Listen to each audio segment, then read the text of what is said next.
The House of Representatives caucus of the Labour Party has called for the postponement of the National Convention of the party scheduled for March 27. The convention was originally scheduled to take place on March the 29th, but was later brought forward to March the 27th. The party said the date was changed because the initial day falls on Good Friday, a very important date in the Christian calendar.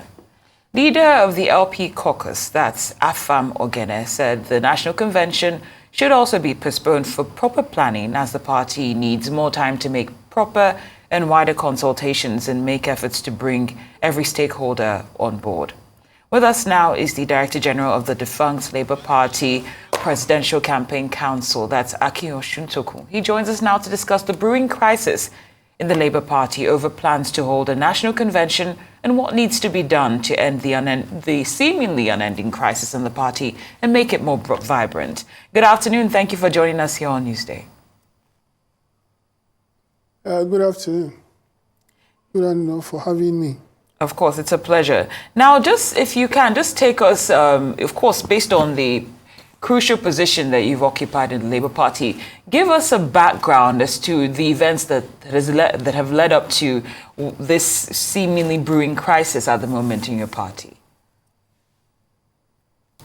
So let me begin by qualifying what you have said. I don't have any strong background in Labour Party. With the campaign, I was the Director General of the presidential campaign. So I'm not an official of the Labour Party. But that being said, even if I'm not involved with Labour Party or presidential candidates, in any form, I should still have an opinion on what is going on. It's important enough for any intelligent member of society to have an opinion or to observe keenly. What I know, I really don't know where to start. But Labour Party has been in a crisis for about 2 years now. The initial crisis came from the hostile intention of those who want to cause chaos in the party, cause division. The rival parties like APC or PDP, one of them sponsored a group of people who call themselves, the legitimate LP executive, so-called Apapa faction.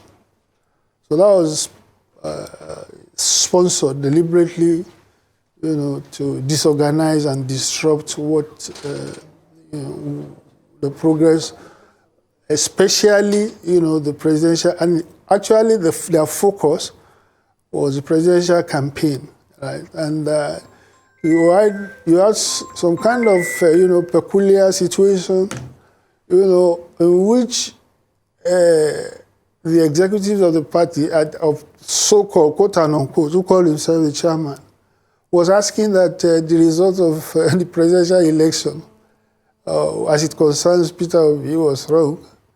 And that is supposed to be a party that is sponsoring the candidate. So that tells you the kind of perversion that has been going on. But the Labour Party in Nigeria is a nominal Labour Party. When I say nominal, in the older democracies, the Labour Party, they are very, very strong components of the left of center political parties. Now, in the US, you have the Democrats. In the UK, you have the Labour Party. So the trade union, the Labour Party, the Labour Congress, or the Labour unions in those countries, they are very, very, very strong members of those parties. That is Democrats, in the US and UK, where you have the Labour Party. Now, one of the reasons that accounts for that is that in Nigeria, really, we are still at the pre-ideological level of politics. People just call themselves names, that when you interrogate it, it is meaningless. Like Buhari now, somebody saying that because Buhari is a member or the leader of the All Progressive Congress that is a progressive. So that is what they call themselves. But of course, Buhari is anything but progressive. And of course, the APC itself has shown itself to be anything but progressive. So that is the kind of situation we find ourselves in Nigeria, that the people who call themselves, the Labour Party, were to have evolved from the Nigerian Labour Congress. The Labour Party will be winning the election, will have won the last election. I'm sure, I think about the NLC must have upwards of 4 million registered members. So if those people alone, if those 4 million people voted Labour Party, the presidential candidate of the Labour Party, we will have won the election. So in Nigeria, it's more or less, I don't know what to call it, but there's no the division, partisan division in Nigeria. It's not in terms of, has not been ideologically prescribed. Now you can have Northern People's Congress. Mostly, they tend to be regional, ethno-regionally based. That is where you get the not class division or ideological division. People assume positions as it suits them. You know that the boundary between the parties, especially between PDP and APC, is very fluid. The people who funded the APC, at least 60 or 70% of them, are from the PDP. So you can imagine. So these are the people now go into a party that is called progressive. Their own party they are living is deemed, quote unquote, conservative or reactionary. So party boundaries in Nigeria today is more or less meaningless. It's what we are looking for, what we can get, is credibility. A leader with a vision, and that's why I've always thought that there should be room for independent candidacy, right, in our constitution, so that no aspiring presidential candidate, right, is compelled, to join any of the parties. And most of these parties, really, they are special purpose vehicles for people who find themselves stranded, often, to come and use the platform to vie for office. And of course, it is at a cost. So this is the background to the Labour Party and the one that we have now. But I think now, the presidential candidate of Labour Party, effectively the leader of the party, is from the South. Now, if we believe in the logic of balance, ethno-regional balance, and power shift, what we call power shifts now, I am of the opinion that the chairman this time around should come from the North. It doesn't. That is my own principle. It's a position. I'm not saying that that is the stand of the Labour Party or whether I don't know, but this is my own position that if the leader of the party is from the South, the chairman of the party should be from the North. I remember it cost the PDP a lot when you find yourself in a situation in which their presidential candidate, Atiku Abubakar, refused to support any other person as chairman of the party other than your chair Ayu. So you have a situation in which you have both the chairman and the presidential candidate from the same part. Yeah. Permit me to interject at this point. Shoot. I would like to find out from you. Of course, we know that Peter Obi, the presidential candidate of the Labour Party, by virtue of his political clout, shot the Labour Party to the forefront, and it became the third force, because a lot of people were insisting that the Belmonts, PDP, APC, were going to completely sweep through. At the moment, with all the crises that are happening, do you think that it might hurt his chances moving forward?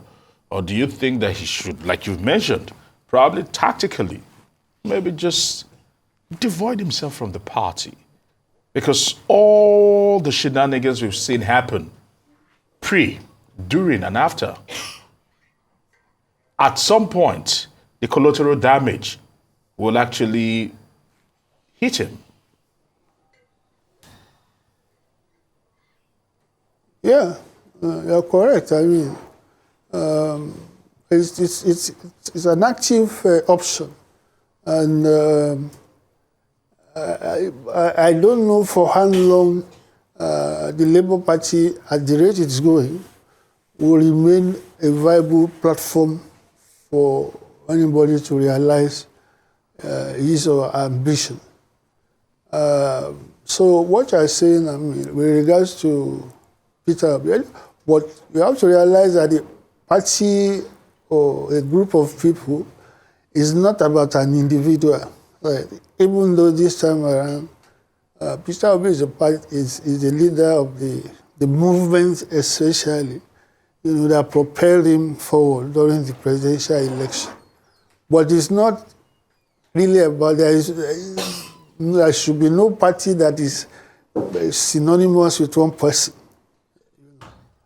So we have to, if for instance he wants to leave the Labour Party today, now there is a residual group much more powerful than what the party was able to do for Peter Obi in the election.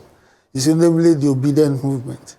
They powered, whatever achievements that we were able to record was powered by the obedience, and less so the Labour Party. So if I were in his shoes, and many of the majority of the obedience in any case, they are not members of Labour Party. There are even some that came for the purpose of voting for Peter Obi that were in PDP and APC. That during the presidential election, they voted Peter Obi. So it is a question that he has to ask himself, critically on the way forward. I don't like, the Labour Party has become almost one crisis per day or per week or per month. For how long are we going to keep on doing this? I mean, something has to get done in the interim. But as I said again, I would like to see a situation in which the next chairman of the party, is from the north. Okay, Mr. Osuntokun, you mentioned earlier that the Labour Party is a nominal one when you compare it to what we see in other, let's say, in Western societies, and you also said just now that we see like one crisis per week or more, or very frequent crises when it comes to the Labour Party. Now, speaking of the NLC, which you also touched on, it's raised and made some allegations and also made its concerns known about the party's leadership, referring to Julius Abure's leadership style as rather strange and solitary. Based on the position that you are now, I think you're giving us your opinion since you're not intimately aware of what's going on. Do you think that the dismissal or sack of Abure is on the table or should be on the table when it comes to resolving the current crisis regarding the National Convention and others? I don't know whether his dismissal is on the table. But even if I know, I won't tell you. Okay, but that's fair. The NLC played a role, in the evolution of the Labour Party, even if only sharing the name, But at no time was the Labour Party strong enough to propel a governor, or somebody to office by itself. The first person remember even Adams Oshiomhole was a past president of NLC. he didn't, he wasn't, he was not so convinced, about the ability of the Labour Party to get him to the State House. So he had to go and contest under the Action Congress. The party was led by Governor Bola, now the president. So here you are the president of NLC, the Nigerian Labour Congress, who didn't contest, who didn't form or contest under the platform of Labour Party. Now the only governor who did so, and of course, that was heroic on his part. But essentially, I think he won it as an independent candidate, and that's the former governor of Ondo State, Dr. Segun Mimiko. I was the one who contested on the platform of Labour Party and won the election. But in my own, that has to be qualified, right? It is the personal popularity of Mimiko himself that accounted for his victory. I doubt if the Labour Party had any real role or anything to, get him to that office. So there is nothing has changed, since that time. It is this kind of situation that has subsisted for all, And when you are getting controversial, people should avoid being seen as sit tight, or that you are desperate to hold on to a position, come rain, come sunshine. If things are getting too controversial, then you step back. I mean, if you have been chairman of a party for 4 years, and logic prescribes dictates that, look, that position, if we are talking about federal character, balance and everything like that, that position should come from the North. Somebody from the North should hold the position. I don't see why that is not, obvious, to the chairman and whoever is supporting him. So, but who am I? I have no control over what happens in the party. I'm not a member of the decision making. The only thing was, at the time, I was a victim of their, perennial, intra-party crisis. Yeah. So I think that if today, right, the present chairman says, okay, let's, for the sake of posterity, for the good of the country, for the good of the party, let's look for somebody from the North, to come and take over from me. I will regard him as a hero, were he to take that position. But okay, I thank you for letting your stance be known on that. But do you agree that with what the NLC has said about Abure's leadership style being rather strange and solitary? That what? Do you agree with what the NLC has said about Julius Abure's style, leadership style, being one that's strange and solitary? Well, I may not adopt the words that they're using to describe his partisanship. At this stage, I think we should be looking for a way out. To reconcile, and convene, like a brother who, come together and say, well, look, don't let us, do this to ourselves.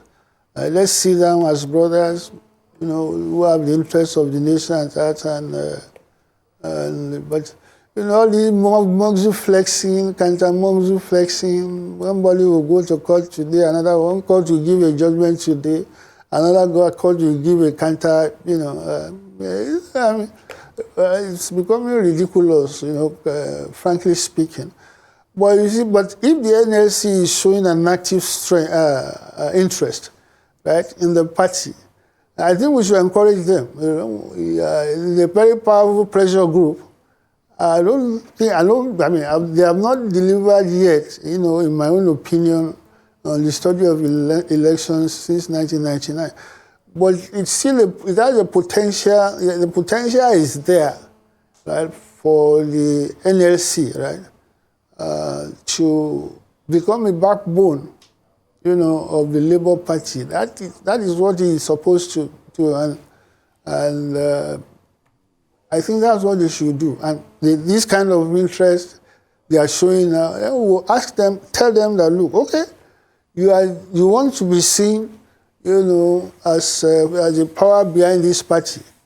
Please, when next we have election, we want you to demonstrate, your capacity and ability, to prove yourself worthy of being a trustee. Before we wrap up this particular interview, permit me to find out from you, what do you make of the members of the Labour Party who are flying the flag of the party at the National Assembly? A lot of people have said that they've taken a backseat, that when issues of national discourse comes to the fore, they are expected the Labour Party to show or probably come out with a position that represents the people or that represents that working class demographic. And usually they just see them lie flat and allow things just slide out or slide in. And hence all that has happened in the National Assembly, both at the Senate and in the House of Reps. Yes, I agree with you completely, totally. That they should be more vibrant. They should be, the new kid on the block. I don't know, for whatever reasons that they are not doing that, I wouldn't know. Maybe it's a question of temperament, that they are not on the eyes, But I agree with what you have said. There is no way disputing that fact. They have not shown enough mettle. They have not sufficiently project the identity of the party, and make it a mobilizational platform. That you see them, in the Senate and the House of Reps, being vibrant, bringing issues and things like that. Because the Nigerian public is watching. And they are the representatives that the Labour Party, has today at the highest level of governance. Absolutely. And, more or less, so I agree with you that they should prove themselves more. They have been rather passive, and laid back. But hopefully they hear you at this moment. But hopefully they're listening to you and will heed to your advice. But for now, we'd like to thank you for your time here on Newsday. Director General of the defunct Labour Party Presidential Campaign Council, Mr. Akin Osuntokun. Thank you so much for joining us here on Newsday.